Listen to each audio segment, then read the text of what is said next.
Hello everyone, welcome to competitive exams tech prep. मेरा नाम पुष्पांजलि है और आज की इस वीडियो में हम बात करने जा रहे हैं स्टोरेज एज अ सर्विस पे। स्टोरेज एज अ सर्विस की हम बात करने जा रहे हैं क्लाउड कंप्यूटिंग सब्जेक्ट के अंदर।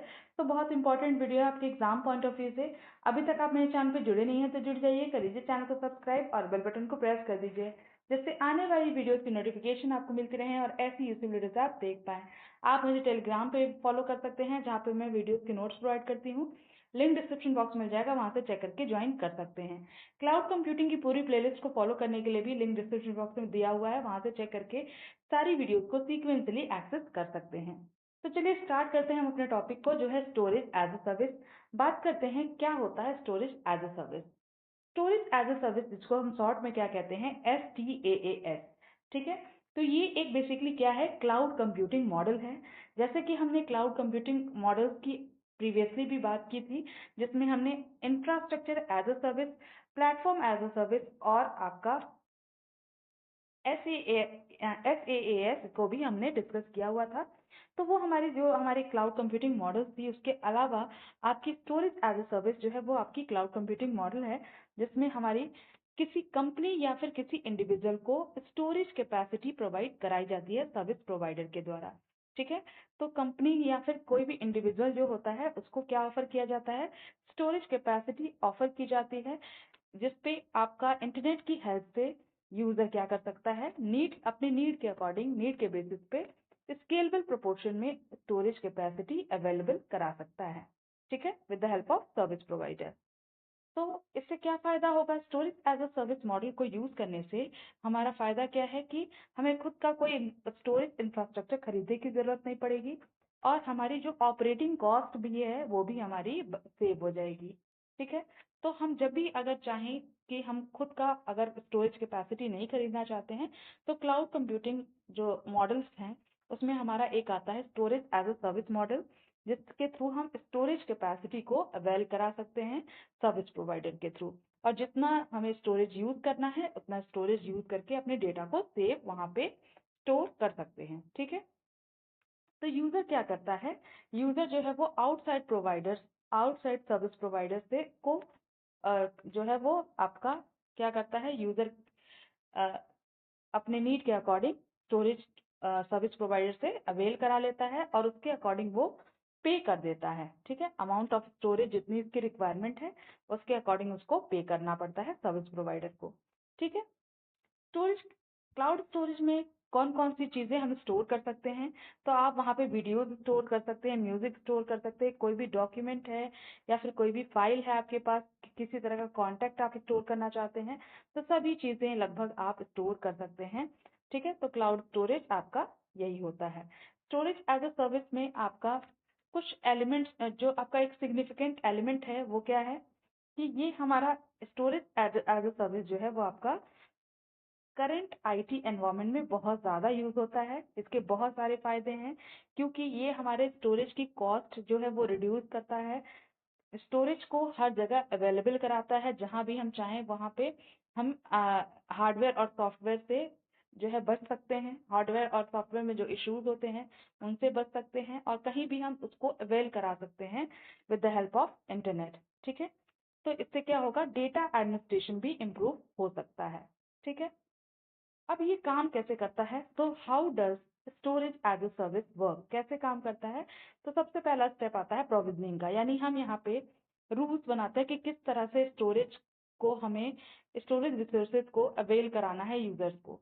तो अवेलेबिलिटी जो है स्टोरेज रिसोर्सेज की, वो हमारी डिपेंड करती है कि यूजर की नीड कितनी है। यूजर की जितनी नीड होगी उतना स्टोरेज अवेल कराया जाएगा उसको। ठीक है। ये या फिर हम कमांड लाइन इंटरफेस के थ्रू उसे स्टोरेज प्रोवाइड करा सकते हैं यूजर्स को, या फिर हम उसके लिए एपीआई का भी यूज कर सकते हैं। ठीक है। जिससे हम क्विकली हम क्या कर सकते हैं, सर्विसेज को प्रोवाइड करा सकते हैं, स्टोरेज को प्रोवाइड करा सकते हैं। ठीक है। नेक्स्ट आता है scalability. Storage as a service जो है वो हमारी फ्लेक्सिबिलिटी भी प्रोवाइड करती है।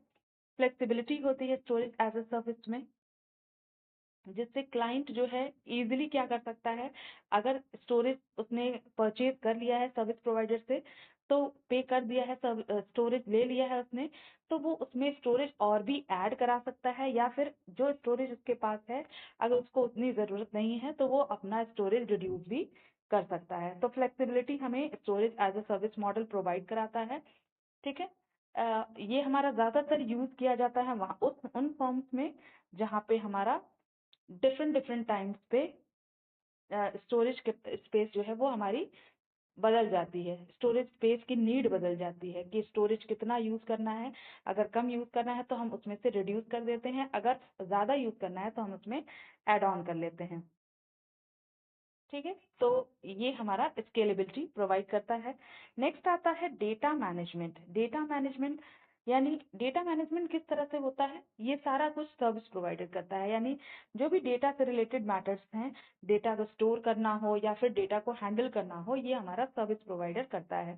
ठीक है, जैसे डेटा का रेप्लिकेशन हो, या फिर डेटा का बैकअप लेना हो, या कोई डेटा डिजास्टर हो जाए उससे रिकवरी लेनी हो, या फिर डेटा की परफॉर्मेंस ट्यूनिंग करनी हो, इन सब चीज़ों में हमारा जो है सर्विस प्रोवाइडर यहाँ पे वर्क करता है। और यूज़र को इस चीज़ से रिलैक्स मिल जाता है कि वो हार्डवेयर और सॉफ्टवेयर इश्यूज को उससे जो है सॉफ्टवेयर और हार्डवेयर इश्यूज से डील नहीं करना पड़ता है यूज़र को। ठीक है, अब बात करें सिक्योरिटी की, तो सिक्योरिटी भी प्रोवाइड करता है सर्विस प्रोवाइडर।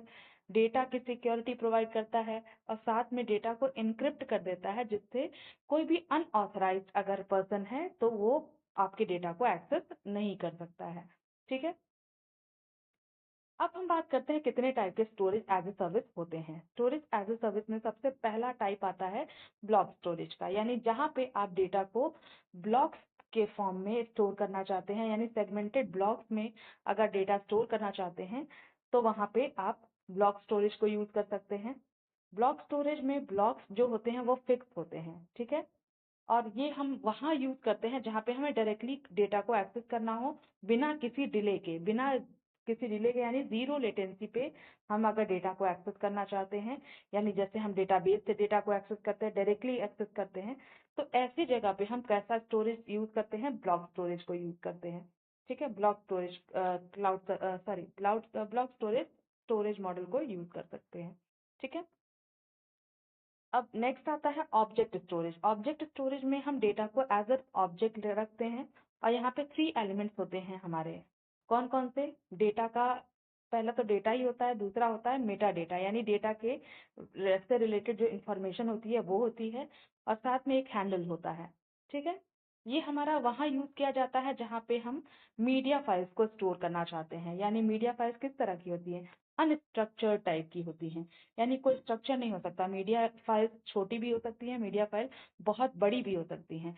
तो वहाँ पे हम किस टाइप का स्टोरेज यूज करेंगे? ऑब्जेक्ट स्टोरेज यूज करेंगे। ठीक है, जहाँ पे हम 3 एलिमेंट्स को स्टोर करेंगे। एक तो हमारा डेटा होगा, दूसरा मेटा डेटा, और तीसरा हैंडल स्टोर होगा। ठीक है, अब हम बात करें फाइल स्टोरेज की, तो जो फाइल स्टोरेज इसमें हमारा अगर हम डेटा को स्टोर करना चाहते हैं तो जैसे फाइल्स एंड फोल्डर्स में हमारा कैसा होता है, ट्री लाइक स्ट्रक्चर हमें देखने को मिलता है। तो फाइल्स एंड फोल्डर्स में अगर डेटा को स्टोर करना चाहते हैं तो फाइल स्टोरेज को आप यूज कर सकते हैं। ठीक है, ये हमारा ज़्यादातर वहाँ यूज किया जाता है जहाँ पे हम ऑर्गेनाइजेशन के अंदर डेटा स्टोर करना चाहते हैं। सेंट्रली लोकेटेड ऑर्गेनाइजेशन जो होती हैं वो वहाँ पे अगर हम फाइल्स को एक्सेस करना चाहते हैं तो फाइल स्टोरेज को हम यूज कर सकते हैं। ठीक है, एक होता है हमारा कोल्ड स्टोरेज। कोल्ड स्टोरेज क्या होता है? ये हमारा इनएक्सपेंसिव स्टोरेज होता है, और ये ज्यादातर उन डेटा के को स्टोर करने के लिए सूटेड होता है जिस जहाँ पे हमें रिक्वायर्ड क्या होता है, जो अपडेटेड ज्यादातर नहीं होती है। यानी ऐसा डेटा जहाँ पे हम अपडेशन बहुत ज्यादा नहीं करते हैं, बहुत लॉन्ग टाइम तक अगर आपको डेटा को स्टोर करना है और चीपेस्ट लो कॉस्ट में हमें स्टोर करना है तो हम कोल्ड स्टोरेज को यूज कर सकते हैं। ठीक है, आई होप आपको समझ में आ गया होगा कि कोल्ड स्टोरेज का क्या यूज है। कोल्ड स्टोरेज इनएक्सपेंसिव स्टोरेज भी कहलाता है, और ये हमारा किस लिए यूज होता है? जहाँ पे हम हिस्टोरिकल रीजन से हम अपने डेटा को यूज रख रहे हैं, स्टोर कर रहे हैं, वहाँ पे हमें डेटा को अपडेट बहुत दिन तक नहीं करना है। ठीक है, तो ऐसे ही हम डेटा को वैसे स्टोर करना चाहते हैं लॉन्ग टर्म के लिए और चीपर कॉस्ट में हम स्टोर करना चाहते हैं, तो वहाँ पे हम कैसा स्टोरेज यूज़ करेंगे? कोल्ड स्टोरेज यूज़ करेंगे। आई होप आपको समझ में आ गया होगा। तो हमने टाइप्स की बात की, स्टोरेज एज ए सर्विस की टाइप्स की। तो ब्लॉक स्टोरेज में हम डेटा को ब्लॉक्स में स्टोर कर रहे हैं। ऑब्जेक्ट स्टोरेज में डेटा को ऑब्जेक्ट की तरह हम यूज़ कर रहे हैं। ठीक है। फाइल स्टोरेज में हम ऑर्गेनाइजेशन में फाइल्स को स्टोर कर रहे हैं। और कोल्ड स्टोरेज में हमारा क्या हो रहा है कि हम उन डेटा को स्टोर कर रहे हैं जिनकी हमें बहुत दिन तक ज़रूरत नहीं है। लॉन्ग टर्म के लिए अगर डेटा को स्टोर करना चाहते हैं, रेयरली अपडेटेड होते हैं वो डेटा, ऐसे डेटा को हम कोल्ड स्टोरेज में स्टोर करते हैं। ठीक है। आई होप आपको समझ में आ गया होगा। स्टोरेज एज ए सर्विस क्या होती है ये भी समझ में आ गया कि एक तरीके का कंप्यूटिंग मॉडल है, क्लाउड कंप्यूटिंग मॉडल है, जिससे हम क्या कर सकते हैं, कोई भी कंपनी या फिर कोई भी इंडिविजुअल जो है इंटरनेट की हेल्प से अपने नीड के अकॉर्डिंग स्टोरेज को अवेल करा सकता है और अपने डेटा को उसमें स्टोर कर सकता है। आई होप आपको समझ में आ गया होगा। वीडियो पसंद आएगा तो लाइक कर दीजिएगा, अपने फ्रेंड्स के साथ शेयर करिएगा। चैनल पर जुड़ नहीं है तो जुड़ जाइएगा। Thank you for watching.